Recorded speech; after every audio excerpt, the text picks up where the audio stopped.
What's up? Today I'm going to be teaching you about the natural minor scale. Now all that is it's just taking notes from the major scale, which we learned before, and putting them into the pentatonic scale, which we also learned before. So what I want you to do is take your first finger, put it on the 12th fret.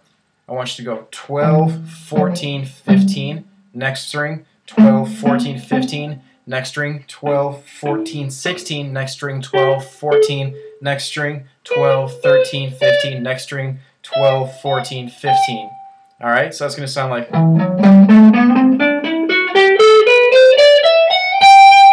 Now just a quick tip, you can add a whole step onto the G string, so it's 12, 14, 16, because that's the same note as the 12th fret on the next string down, and it makes it a lot less awkward, so you have 3 notes for each string. Now, what this scale does is it really links up the pentatonic and the major scale, so you can easily go in between the two.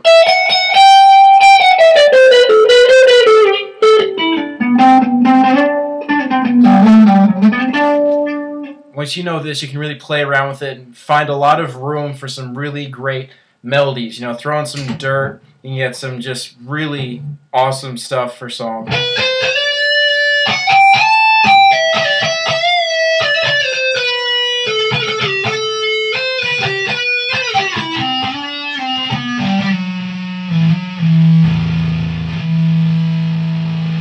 Now, like all the other scales we've learned, you can put this anywhere on the neck in any key and it'll still work. While we're speaking of taking the major scale and putting it into different things, this is a way to take the major scale and spread it out into a 3-note per string pattern.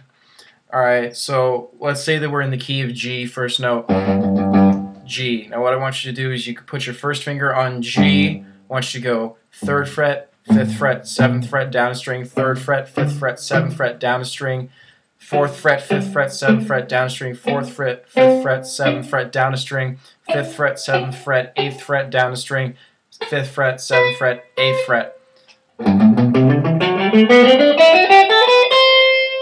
Now what this is all the notes in the major scale just spread out in a more playable kind of way. There's a lot of theory behind it. I'm not really going to bore you with it.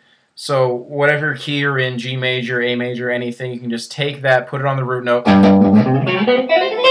and you have that. That also matches up with the natural minor that we just learned.